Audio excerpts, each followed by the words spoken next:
Hey, you got enough money to pay for all this? You know, money, cash, dollars, dinero.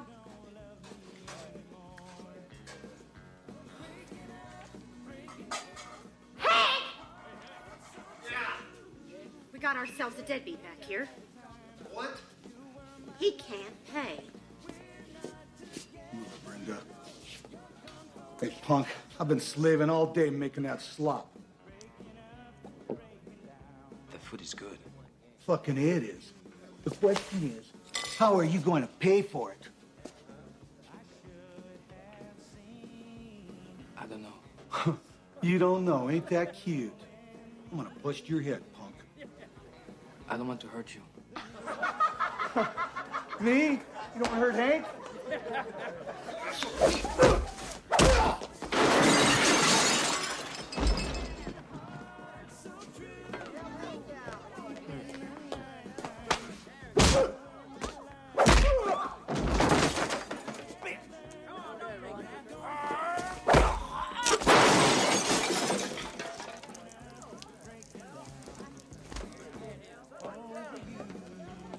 I just want to eat.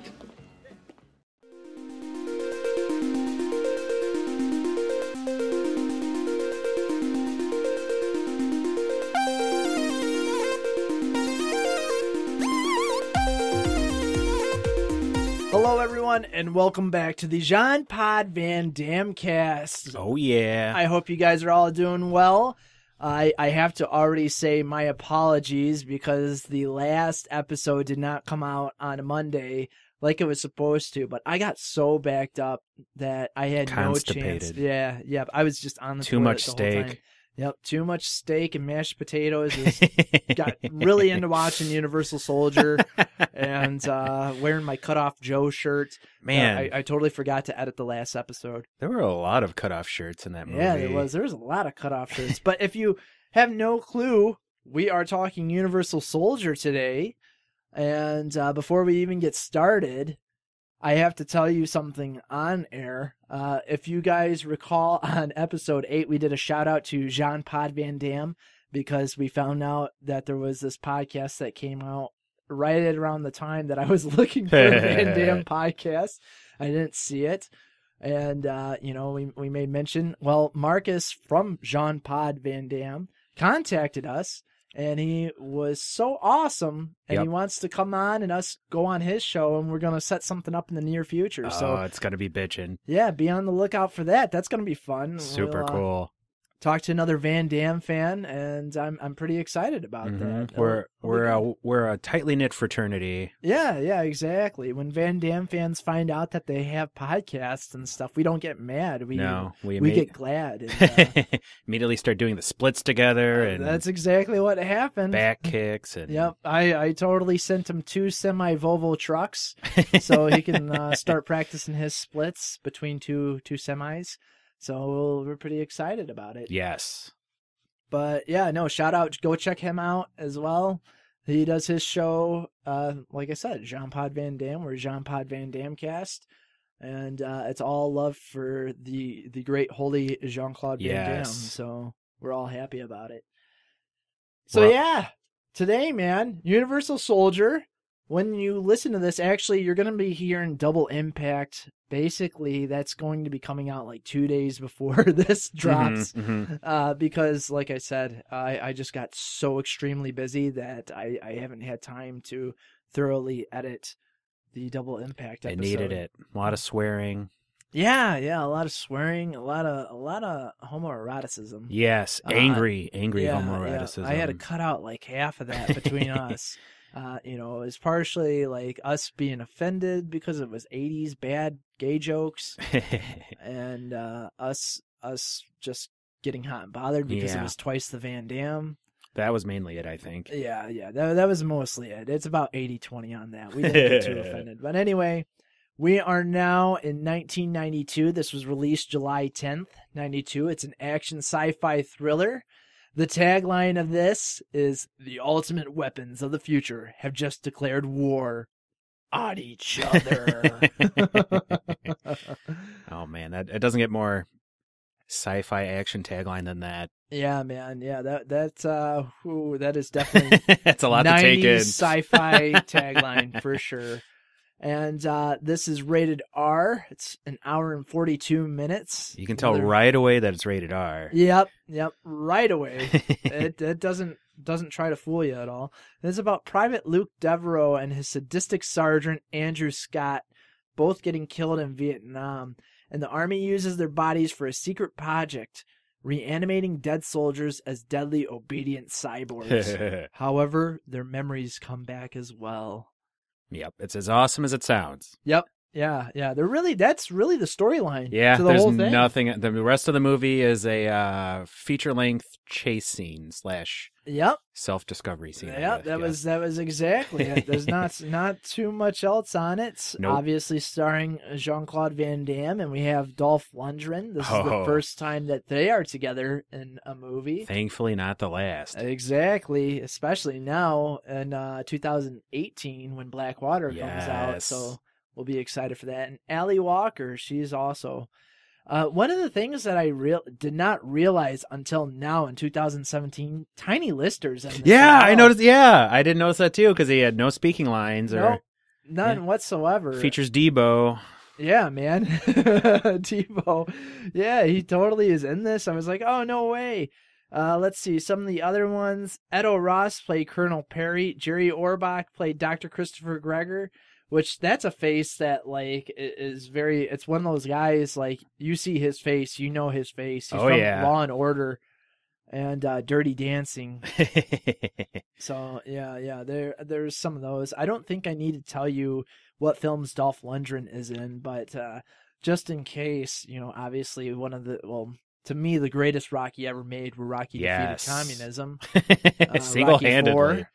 And he was also in The Punisher, the first Punisher movie. My favorite of the Punisher. Yeah, if you want to see a nude Dolph Lundgren, go view that one. Right away. And Kindergarten Cop 2. That's out on Netflix right now if you want to check that out. Also, I Come in Peace. That's another Dolph Lundgren favorite of mine. Lundgren has some good ones, man. Oh, yeah. The Expendables. He's in the Expendables. I love drug-addicted mercenary. Yep. / chemist. He's a chemist in real life, isn't he? Yeah, man. He's actually a really smart guy. He's a really smart dude. I think he skipped out on MIT or he graduated from MIT, something to do with MIT. Mm-hmm. And he also dated Grace Jones. Yeah, he also breaks bricks of ice while performing on piano and stuff. He's pretty awesome. The hell of a guy, really. He is, man. He's got some credits to his name too, big time. 84 to be exact. Yes. Enough about Dolph. Let's see. Ally Walker, she had a familiar face, but like I couldn't place her either. Yeah, I really couldn't place her with anything, but apparently she was in Santa Barbara, Profiler. That's what she's known for, which, I mean, neither one of those really ring true to me. But she's been in a lot, too. She's been in 54 movies, according to IMDb. Damn. But CSI, Sons of Anarchy, you might know her from that. I haven't watched Sons of Anarchy. Oh, The Protector TV series. Extensive TV career. Yeah, really. She actually does. It's kind of crazy. So yeah. There. Oh, she was in Law and Order too. There you go. Yeah, man. This movie opens up and it's 1969. I think we're in the Vietnam. Yep. Towards the tail end of it. Some nasty stuff going on. Couple explosions. Yep. Sarge has gone crazy. Yep. He's gone foobar. Yep. He's gone foobar. And basically one guy's telling Van Damme, like Sarge is nutso. And Van Damme goes to check it out and he has 2 hostages and Van Damme tries to like calm the situation. But while he goes there, he notices like a lot of his platoon mates, their ears are missing. Mm-hmm. Think you can guess where this is going. Yeah, he goes in and Dolph Lundgren kills everyone, the whole fucking platoon, as it's been quoted.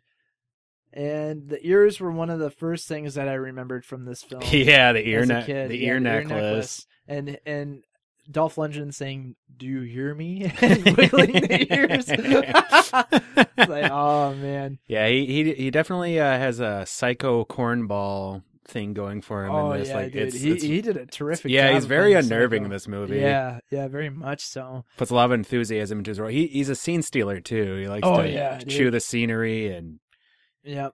Yeah, definitely. And he basically tells Van Damme that Van Damme needs to not go AWOL, even though the war is basically over. They're leaving. Van Damme's like, I just want to go home. But then Sarge gives him an ultimatum. Basically, kill these. Did he use a derogatory term? I think he I did. believe he did not at first, and then later in the movie Later he in the did. movie, he yes. did. Yeah, he basically tells Van Damme to kill this Vietnamese couple, and Van Damme won't do it. So Dolph Lundgren shoots the dude in the head. Van Damme kicks the gun out of his hand and then butts him with his rifle. They start fighting. Dolph Lundgren throws a grenade while the girl runs away after Van Damme's telling her to run, run, and she blows up. And both Van Damme and Dolph shoot each other to Yep. death. Yep, Van Damme bayoneted him and then shot him. Yeah, that's I was right. wondering yeah. why he had his bayonet on. I was like, oh, he's Yep. gonna bayonet him, Yep. isn't he? Yeah, and so that happened, and then they end up in body bags, and Mhm. whoever took over the operation in Vietnam says, let's call these guys MIA instead of saying, killed in action yep. or anything like that. And the medics and the clean crew are just like, oh, geez, man, what's going on? And then all of a sudden it's 25 years later. And I'm thinking, what? Yep. A little jarring. 25 years later. We are in it's supposed to be 1994 then? Yeah. Yep. It'd be 94. Yeah, So so- wait, what year did the movie come out again? In 92. So it's So it the was not supposed too to be- distant future. Right, yeah. So we're in 94, we're at the Hoover Dam, and They show those really cool statues of those angels those Art Deco angels that they have at the Hoover Dam. yeah, man, yeah, they totally are in a hostage situation, and these Unisouls is what they called them, Universal Soldier, wink wink. They have these Unisouls come out and basically just kill people. Hell And, yeah. I mean, these are some great deaths. Like, these dudes are wearing basically, like, potato sacks over their Yeah, heads. so they can just put gigantic squibs in. Like... Oh, yeah, dude. And they just get headshots. There's headshots everywhere in this film. I love all the soldiers have like 357 Magnum Desert Eagles for some they all reason. have the Desert Eagle. You're totally right. Lovely choice of what sidearm. Yeah. And I ended up finding out throughout the movie, the Pentagon doesn't even know about this. Yep. This is like Army undercover big time. They're like, they'll have our ass. Something tells me someone at the Pentagon would have been like, hey, Where's this where's like all billions this of money? dollars Yeah, going? exactly. Because it was $250 million per soldier. Yeah, and there was I like think they what, said. 6 of them or something like Yeah, that. there was a handful And of that them. giant trailer probably cost a good amount of Oh money yeah, too. dude. Just in real life, that trailer probably cost a lot of money because that Yeah. was pretty sweet. Oh yeah, it The was really cool. special effects. They were the doing. gas, the fog that shot out every time it parked. And Yep. And these soldiers, they have to be kept really cold in order to function, basically, and they can go hot pretty damn fast. yeah, within a couple hours or. Yeah, pretty much so. So like, And the whole thing was filmed in a desert, so. Oh, I know. Yeah, right. So they end up, taking care of the hostage situation. All the news people are just like, "Hey, what's going on? How, why can't we know anything about this?" And Allie ends up doing some snooping around, some sneak Yep, investigating, some sleuthing. some sleuthing. Yeah. Really does a horrible job of it. Oh yeah. She uses like yeah. flash photography Yeah, and flash trips over photography. stuff. Yeah, just out in the open. She opens up one of the containers that contains one of the Universal soldiers that got shot up because he was basically a decoy in the beginning, and she's taking pictures of it. He opens his eyes, and she's like, "Oh shit!" And he pops out of the ice box, and they're like, "Oh, she's here." All the meanwhile, we end up seeing Van Damme basically start to have memory flashbacks to the scene in Vietnam, Mm-hmm. and knowing that Sarge isn't really that good of a guy. And so Van Damme ends up going AWOL and breaks from the rest of his group of Unisouls and somehow decides he's going to protect this news journalist. Yeah. And It was like his last memory was to protect civilians and wanting to go home. wanting to go home. Yep, that was exactly it.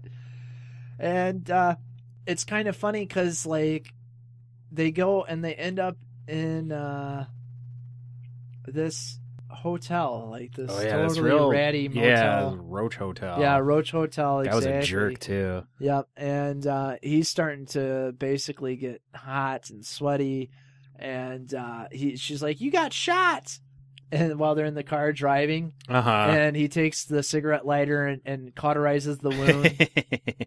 The front side, not the back side. Yep, and he ends up basically in the hotel room, stripping nude, standing in front of the air conditioner. You get to see a nice Van Damme ass in that Oh, scene. dude, there is tons of Van Damme butt shots. You can actually even see a little bit of his scrotum.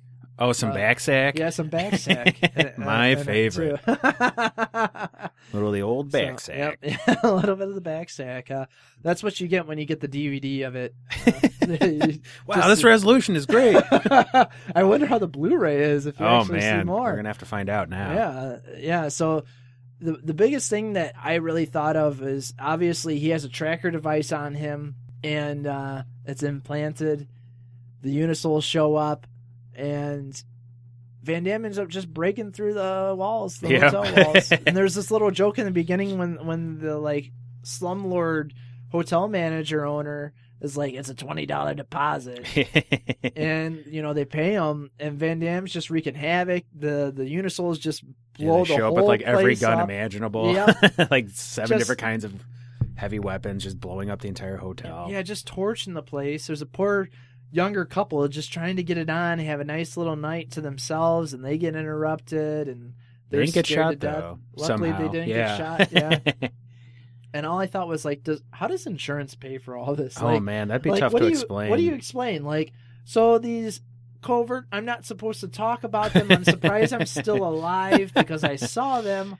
They shot up my place. Yeah, can you write me a check? Yeah, I felt, for a covert operation, they do a very good job.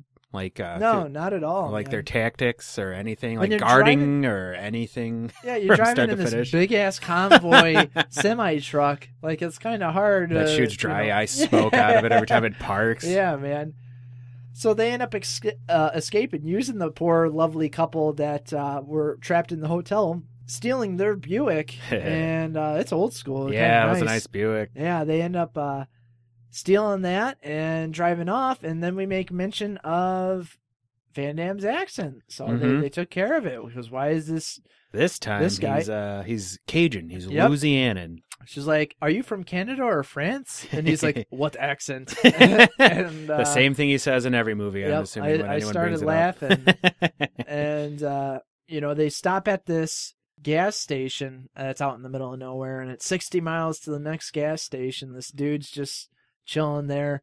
They go into the bathroom. He's like, "Hey, remove this," and he just stabs himself in the leg to get the tracker out, and she pulls it out, and that's when they find out, oh yeah, you basically have GPS in your body. So they pull it out, and he sets it up somewhere, and the Unisols come in, but they hide in the trunks of vehicles, and instead of just Van Damme getting ice in the trunk of his vehicle, all three of them had ice. It was to protect them from the thermographic sensors. Yeah, man. So that people very exactly. So it wasn't not comfortable, but smart. Nope. Yep. You got to do what you got to do. Those bags of ice are normally like all bunched together too. It sounds like we'd be like laying on a bunch of rocks. Yeah, exactly. So it had to be definitely uncomfortable.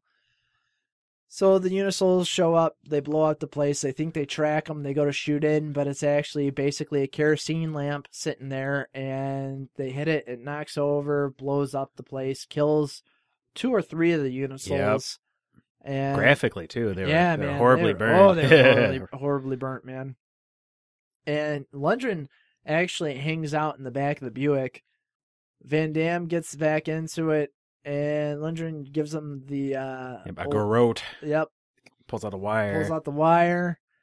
Van Damme basically, doesn't he slam on the brakes? I think he hits something. Yeah, and Lundgren goes flying out. Catapulted. We get the one-liner, he should have wore a seatbelt. And that's really what kind of screws Lundgren's head up. He flies out and hits his head, and now he's all crazy psycho again. Yep, he got memories. And so Dolph Lundgren somehow convinces all the rest of the Universal soldiers to follow under his command. He just is a and magnetic personality. He's a He great does. leader. He is, man. He ends up shooting the army guy in the head Yep. through the eye. Yep. And then sticks the needle into one of the scientists, Garth, in his face, in his cheek. That was pretty nasty. Hell yeah. And there's like only one scientist left, and he's trying to dissuade and destroy Dolph and the rest of them. But when he ends up telling one of the Universal Soldiers, he's like, hold this grenade. He's like, you'll do anything for Sarge, right? He's like, yes, I am under his orders. He's like, all right, Sarge wants you to hold this grenade and don't let it go until 30 seconds. But he ends up grabbing the guy's hand as With well. the grenade. With the grenade. And he's like, oh no. So Dumbest way to die. yeah. So he ends up dying inside the semi-truck. It kind of blows up inside, but it's still drivable. Yeah, it's okay. I guess just the lab was kind of jacked up. Yeah, so the lab's all a mess. Apparently, like the muscle enhancer stuff was okay too, because he was sticking Yeah, he was himself still- with like yeah, 8-ounce vials of it. Still getting that PEDs going. And in the meantime, Allie ends up stealing all of the books, the scientific research. You'd think they all would have these stolen books. the truck, Yeah, you would have just or stole at the least truck. incapacitated it. Right, and then take off. But Well, No. you know. they stole the books. She's looking at him in a diner. Van Damme hasn't eaten since 1969. Pepsi definitely sponsors this film because Yes. it's definitely direct product placement Yeah, there. he drank a good 12 of them, and they're all like facing the camera. Yeah, and they're basically, he gets the special like 20 times over. And the waitress is like, how are you going to pay for this? And he just has that dumb puppy dog look in his head. And then like a total Terminator 2 scene at this point. Yeah, like, yep. fights all the truckers. Yeah, fights all the truckers, fights the chef after the chef tells him, fucking A, it's good. He's like, the food is good. Fucking A, it is. I've been slaving all day over this slop. Beats up everyone because he's Van Damme. Oh, this is where his actual Van Damme-ness starts really showing in the film, because he doesn't really throw any kicks Yeah, no, up until not, yeah, about up an until- hour in or Yeah, so. yeah, exactly. And then next thing you know, they end up back like in Louisiana, I guess. I Yeah, don't he know. was going home or Yeah, he something. goes home. Well, they He- went to go find the doctor who was originally in charge of the Oh program. yeah, that's right. Yeah, they went to go find the doctor. First, wasn't he gonna like leave her behind? And Yeah. he was gonna go. They were gonna separate their ways. Then the cops show up, and the cops like were like, "Hey, we're there's like arresting you." 200 cop cars Yep. behind the bus, and they didn't The bus notice. moves. Yeah. Bus moves away. They're smiling at each other, and then there's the cops all in the background. So then they're being hauled off to jail or whatever in this bus itself, and then the semi truck, surprise, surprise, with Dolph Lundgren Mhm. comes barreling over. Dolph basically kills all the policemen, Yep. and they end up somehow escaping out of the bus and the semi truck before it goes over the cliff. Yep. And that blows up. And then you think that's the last you see of Dolph Lundgren. Right, yeah, but nope, that's not it. Somehow he still has all those, performance enhancing drugs, Mm-hmm. and No longer legal. they talk to the doctor. The doctor's trying to figure out what to do, and He's probably kind of ticked off that these people randomly showed up at his doorstep. yeah, more than likely. I think I'd be like, dude, Come on, guys. That was like 30 years ago. Yeah, I know exactly. I haven't dealt with this in a while. Come on, leave me alone. Retired. So Oh, I don't even know what happened with that. Do you remember what happened? No. To the doctor, like. Oh, we skipped over when Dolph Lundgren went into the supermarket, too. and Oh, yeah. Shot like a whole bunch of cops. Shot the cops in the supermarket. The dude's eating raw meat. Yeah. And he Dolph's- stole that one guy's belt. Yeah, he stole the dude's belt. That was sweet. The Nice three- belt. Mind if I take it? Yeah. Yeah, the 3 kicks in the faces, like all at once. That was pretty awesome. And I liked as the movie progressed, Dolph Lundgren was decorating himself with more and more shiny objects. yeah, man, he was, was Going just all, taking all these shiny yeah, objects, going all native. stealing people's ears. The one dude, I'm sorry, man, but if I'm 5'6" and this big tall motherfucker comes up to me with an ear necklace, I am not going to say, I have one of those made out of noses. No, dude, this dude's fucking psycho, man. Guy comes up in, a giant semi truck with like, they're all like sick, 300-pound muscle bound 6'8" dudes. Yeah, and- man, no thanks. And Yeah, those and- truckers, man, they just like to pick fights. Yeah, they do. but No they respect. pick losing fights. So yeah, Tiny Lister's dead. Dolph tried to revive them by throwing him in the meat locker. That didn't work. And he just goes crazy. Yeah, there was a big spiel about Viet Cong spies everywhere. Yeah, yep. And so he thinks the cops basically are the spies. They're all traitors and spies. Yeah. And then we end up on Van Damme's family farm, and his dad Oddly speaks enough. perfect English. Yeah, his dad has no accent whatsoever. Not even a Louisiana accent. No, not at all. He just has this kind of like Southern accent, like almost maybe like Georgia accent. And his mom doesn't have a Louisiana, like a she's Cajun she's accent. like She's just actually speaking. French. Yeah, she's like either French Canadian or French. Yeah, and so like they're doing their thing, and I'm just like, well, what the hell, was like the dad gone this whole time? Like my dad was out in the fields 24/7, so I never got to like talk. picked up his accent. I only talked to my mom. So anyway, they are all trying to relax there, and then Dolph shows up. They have their big fight scene. It's a good fight. It was scene a good too. fight scene, man. Yeah, this one That's, actually is really good. You told me before that you didn't think there were any like Jean-Claude Van Damme, trademarks, but there were 2 headbutts in this scene. Oh, really? Yeah, Dolph Lundgren headbutted him once. Okay, well, I don't count that. And then Jean-Claude Van Damme, after sneaking and getting the muscle-enhancing serum, headbutted him once. Yep, you're right. And then if you count all the times when Dolph Lundgren grabs him and smashes his head into the cop car, that's 5 or 6 more headbutts. Yeah. Yeah, no. That scene was great. Yeah, like man. he's. Oh man. Yeah, that whole fight scene was really good, and I also realized Van Damme loves fighting in the rain too, man. Yep. Another fight in the rain. Fight in the rain. We think that Allie basically gets blown up. It's the exact same way where exact same situation. She runs 50 feet away and then starts yelling for him. I'm like, well, Yep. just keep running. He lobs another grenade. Yep, lobs a grenade that she blows up, but she's okay. Spoilers. Somehow. Yeah, I don't know what's different this time around. But Van Damme basically kicks Dolph into this harvester. Yeah, and it this was thing like a fucking just oh destroys my. him, Yeah, man. it was like he got impaled on it, and then he went to go check if he was dead. Yep. So then Dolph Lundgren grabs his head and tries to pull his face into one of the spikes that are through his chest. Yep. He just snaps his arm like in half, his forearm. Yeah. And then he turns on the tiller or whatever the hell it was. Exactly. It Yep. was like, And then it just shoots him out. Oh, it was awesome. And she asks, what happened? Where's what was his name? Sarge. Just Sarge, Yeah. What happened to basically. him? Where is he? Oh, around. like probably the most gruesome death in any Van Damme movie, actually, because he was So literally diced to bits and shot all over a field. Yep. Yeah, more than likely. There's some good manure, some fertilizer right there. So yeah, that was it. Veronica Roberts. I'm calling Allie by the actress's name. Andrew Scott. That's GR13. Andrew Scott. Sarge. So yeah, that was it. Like it seriously, basically just ends after that. Yeah, it just. And then he got to reconnect with his family and. Yeah, reconnect. His with dad his didn't family. seem all that like amazed or perplexed. I know or- his dad was like, I expected this to happen. Yeah. Oh, you finally showed up, huh? Yep. And you happen to look you had exactly your the poor same. dear mother worried. Yeah. Now you got to catch up on your chores.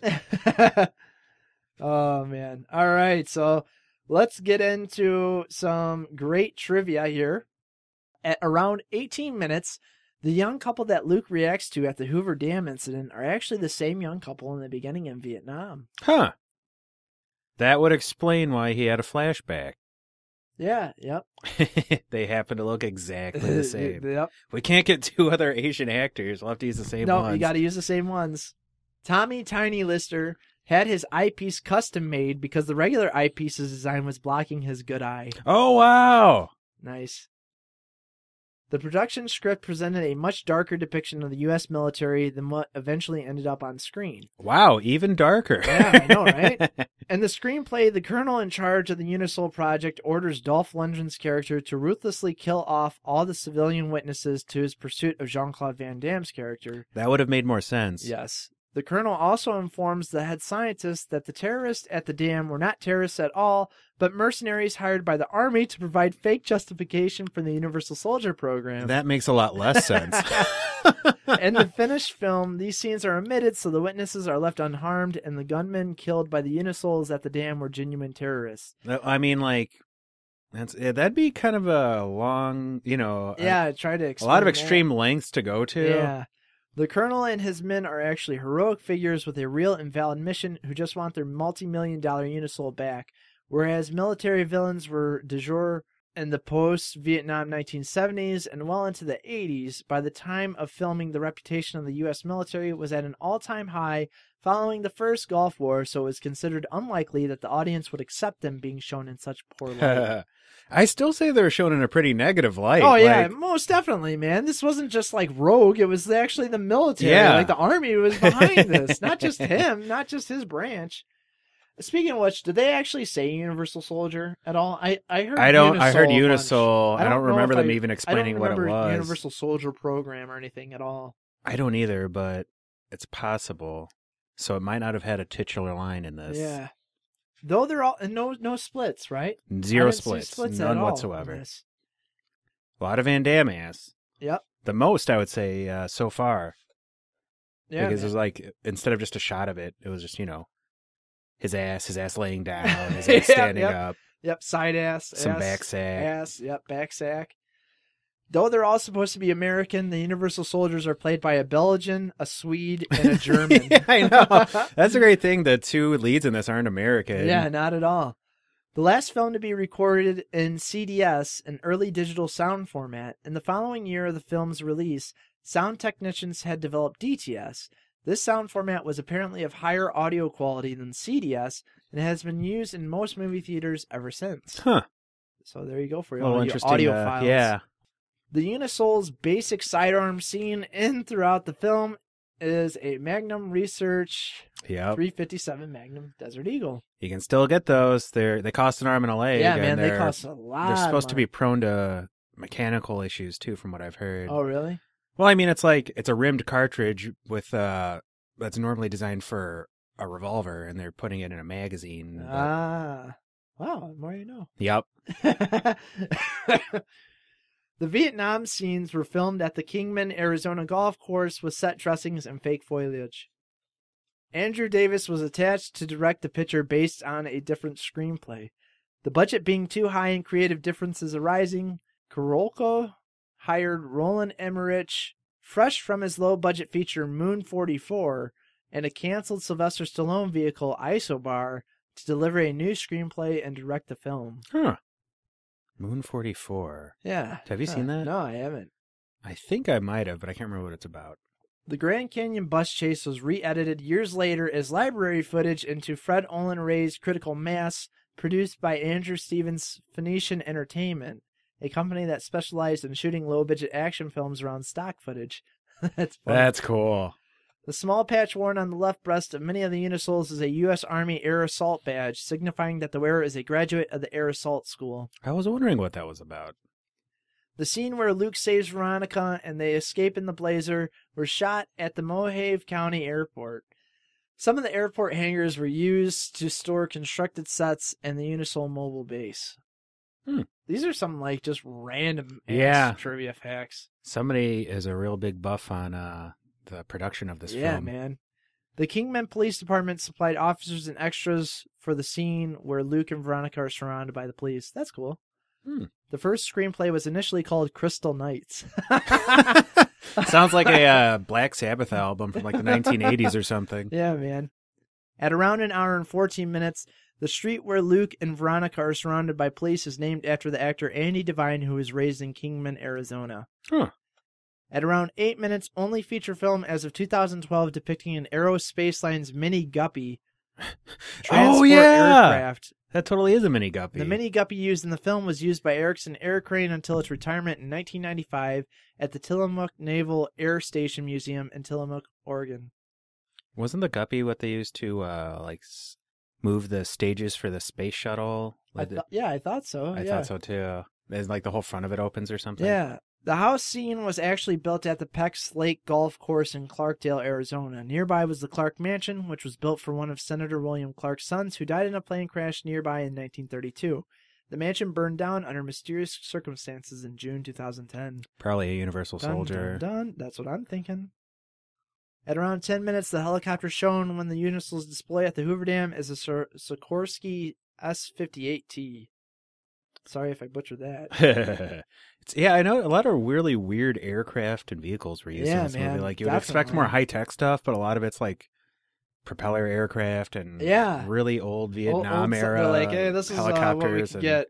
In the film's unreleased first cut, the final battle between Luke and Andrew didn't include the scene in the barn, which was shot months later after the first test screenings, featured the death of Luke's mother, and concluded with the near murder of Luke by Dr. Gregor, followed by the revelation that he eventually died because of his injuries. What? That is That sounds absolutely terrible. Yeah. I'm glad they changed that cut. Yeah, me too. The movie has some unusual resemblances to Italian 1986 Terminator exploitation movie Hands of Steel. I sound like I would love that movie. Like, I it know, already right? sounds amazing. In which a soldier turned cyborg assassin regains some of his memories, evades his masters, and falls for a woman who helps him. Huh. And that is your trivia. I totally forgot to say who directed this film. I'm really sorry. I forgive you. That's okay. Roland Emmerich, and the writers were Richard Rothstein and Christopher Leitch and others. All right, time to get into some quotes. Hell yeah. Scott, say goodnight, asshole. Luke, good night, asshole.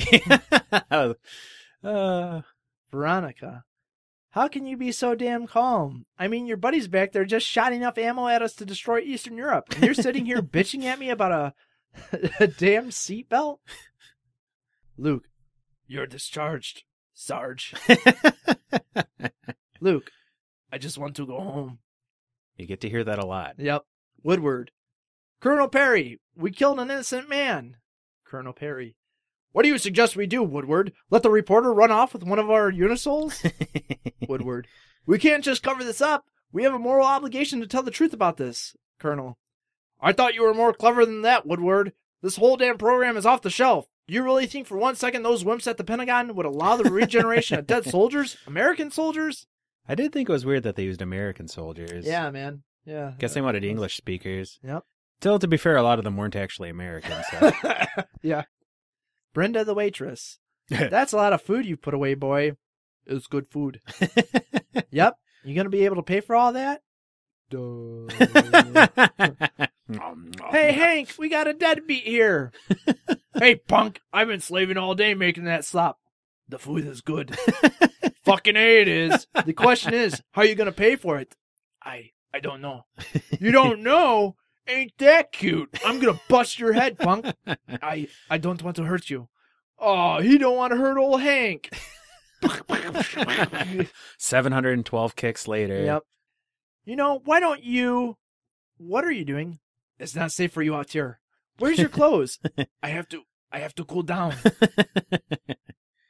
Look for something hard. That scene was great. Is that supposed to be there? Yes, it's very normal. We never did find out if Jean-Claude Van Damme is circumcised or not. I know, right? That's yeah. Didn't answer the important questions. Nope, exactly. I figured you had to be French or something because of your accent. What accent? That was like a little wink towards the audience there. All right, look, do you have a family, a friend? Is there a Mrs. 44 waiting for you someplace? Oh, man, I'd kill for a cigarette right now. You'd kill someone for a cigarette? No, it's an expression, a figure of speech. I wouldn't exactly kill someone for a cigarette. I'd hurt them real bad at this point, but I won't kill them. It's the whole fucking platoon's dropping like flies. What the hell are you staring at?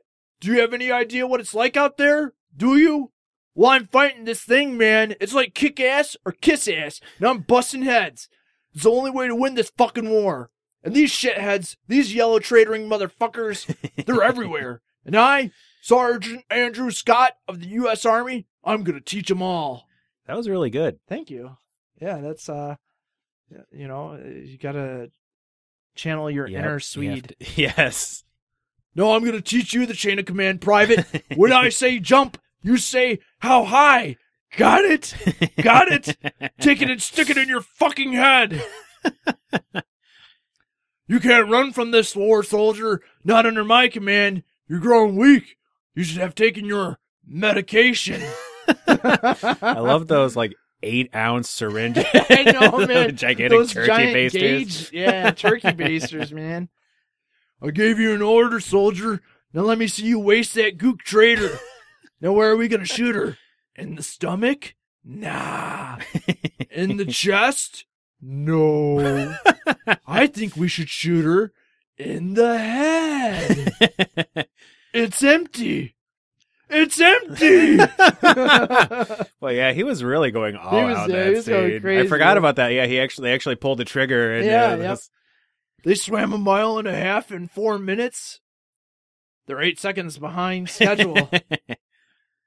Are we having fun yet? Sarge, you want me? I'm here. Let the girl go. Don't tell me what to do, soldier. I give the orders around here, and you're going to have to learn that. She's a fucking gook traitor. I gave you an order to kill her, and now you must fulfill that order, Private. Sarge, the war is over. Not for me, not for her, and not for you. Excuse me, you should check out your driver. He don't look so hot.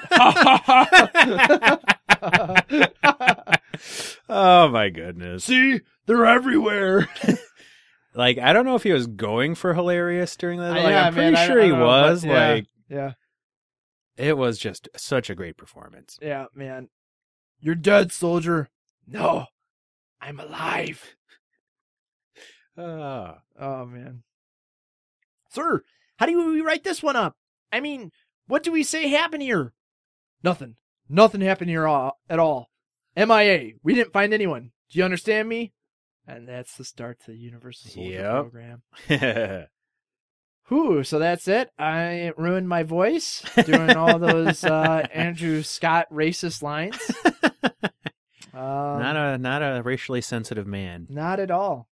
I hope you guys enjoyed our review of Universal Soldier. Yes. How many Van Damme splits would you give it? Oh, man. I'd give it 9 out of 10. That's my highest yet. Oh, man.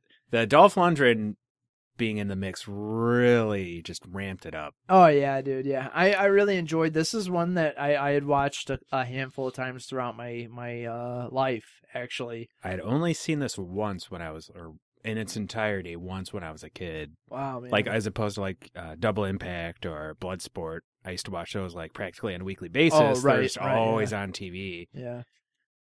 All right. I would say I give it a 7. I give it 7 Yeah? splits. Yeah. Yeah. Mostly just for the in-between between Dolph and Van Damme. And basically, this is where, when the movie came out, that Dolph and Van Damme decided to try to do like a little bit of hype for the movie by trying to cause shit with one another. They were going kayfabe, and like they're working instead of making it look like a shoot. That's awesome. I didn't know about that. Yeah, behind scenes, like they were at like a red carpet event, and they like acted like they were gonna fight, and they both immediately admitted like later on that that was all fake. We're actually good friends. That's funny. This movie, I mean, you could definitely just say that it's pretty much the plot of RoboCop and the plot of Terminator just smashed together. Yeah, man, and add in Predator in a way too. Yeah, a lot of Predator. It's like run, yep. Get to the chopper. Yeah. So next we take on Nowhere to Run from 1993. This is kind of a forgotten Van Damme Yes, film. I'm not sure if I've seen it. This is one that I've watched maybe twice in my life, and both at a young age. I think, I'm pretty sure this will be my first time viewing it. Sweet. Fresh eyes. All right. Awesome. All right. You have anything else you want to add? Let's see. To take care of your veterans. Don't turn them into no unisols, please. As we look at this Punisher painting. Our favorite Vietnam veteran. Mm-hmm. All right, that's it. I just wanted to say thank you guys for listening. Thank you for putting up, because I have a cold, and obviously you could probably tell my voice. My nose is plugged. I'm not liking it. But besides that, we hope you enjoyed this episode. Please consider rating us 5 stars on iTunes. Please do not judge us for the use of racist language in this film. The epithets are not meant to offend. No. And we are on Patreon at patreon.com/podbros. Please consider donating to us. It helps keep the lights on here. If you don't want to do that, but you shop on Amazon, we have an Amazon link. Go to podbros.com, click that link. Doesn't cost you anything, but helps us out in the long run. All right, I'm done. I'm John. And I am Jeff. And you've been listening to another episode of the Jean Pod Van Damme cast. Do you hear me?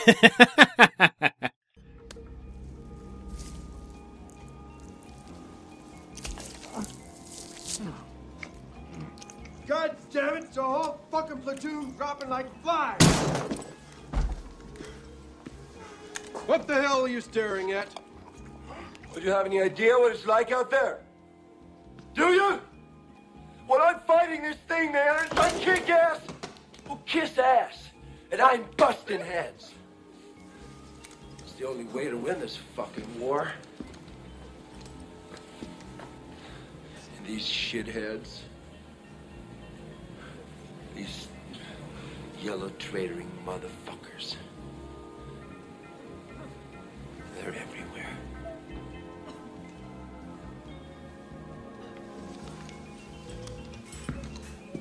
And I, Sergeant Andrew Scott of the U.S. Army, I'm gonna teach them all. Hey, freeze!